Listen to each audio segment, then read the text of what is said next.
हो केहू दुनिया में नहीं खे अरे तोहरा सिवा हो अरे तोहरा सिवा प्यार में नहीं खी गोरी हम बेवफा हो हम बेवफा केहू दुनिया में नहीं खे तोहरा सिवा हो तोहरा सिवा प्यार में नहीं खी गोरी हम बेवफा हो हम बेवफा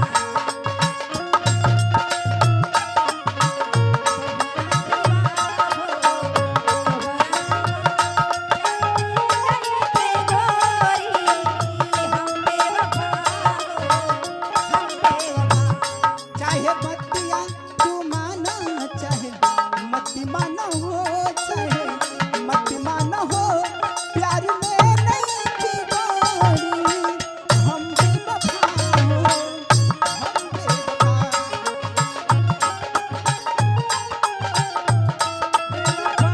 हो हम बेवफा।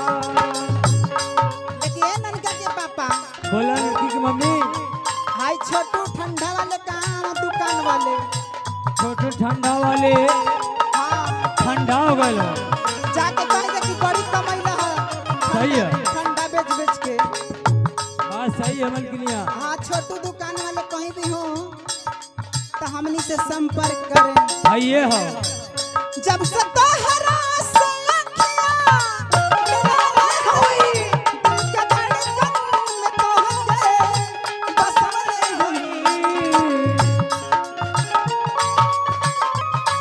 मिलने हुई, आँख से ठंडा मिलने हुई। दुखवा केहू से ना अपन बतवले होई, लोग कितना बिरह में बहबले होई। जानी तू जानी ना जान तोहरे में बाहो हाय देखी रमेश चाचा की तरफ से 91 का पुरस्कार है ये देखी 100 मानसा मानसिंह प्रधान और बेचन दीदी जी उनके तरफ से और हमारे मलकिन के एक अन्य पुरस्कार मिला है हमको मिला है नहीं हाँ हाँ नहीं हाँ हमको मिला है और इसके पीछे हो करिए।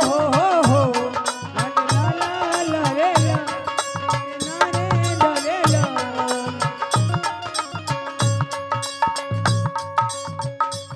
जी न पाएबो अगर साथ छूट जाई हो तो सनैया के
एकदम परेशान हम। का करबू? इनके शुक्रिया चाहिए। शुक्रिया ना शुक्रवा देता, शुक्रवा दिया जाई। हाँ ले मलकिन शुक्रवा दे देबू ने। लेकिन हाई हमनी के दाई घर के मालिकार मलकिन लोग नहीं खिजावत। सही कहते मलकिन जी। पहले के अपने दरवाजे सबके सम्मान कर जाला। हइये हो। चाहे ज्यादा चाहे कम, वाह हक पत सबके बराबर होला। ई ना कि केहू खा के भर पेट जा केहू पास से चल जा। ए दोनों जानी मालिकाइन लो, हाय दोनों जानी दीदी लो। ए मलकिन अब मालिका लो भाई। ए मलकिन का हो? देखा दूगो आँखियो, हाँ दूगो आँखियो, एगो आँख में लकड़ी ना कइल जाला।